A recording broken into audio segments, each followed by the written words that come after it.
4 дена откако здравствените инспектори забранија на Катлановска бања да прима пациенти, се огласија и сопствениците. Тврдат дека бањата работи согласно сите законски прописи.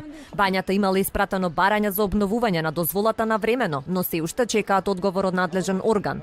Се вели во писменото соопштение испратено до медиумите. Дополнително по извршениот вонреден надзор, постапувајќи по директивите од инспекторатот, веднаш согласно истите и согласно Законот за санитарна и здравствена инспекција, поднесовме барање за основање на приватна здравствена установа. Освен тоа, од бањата тврдат дека станува збор за правно лице која врши дејноста за која е основано повеќе од неколку децении со правно валидни договори. Сепак во соопштението испратено до медиумите нема одговор како и зошто ангажирале лекари од странство без лиценци да работат со пациенти.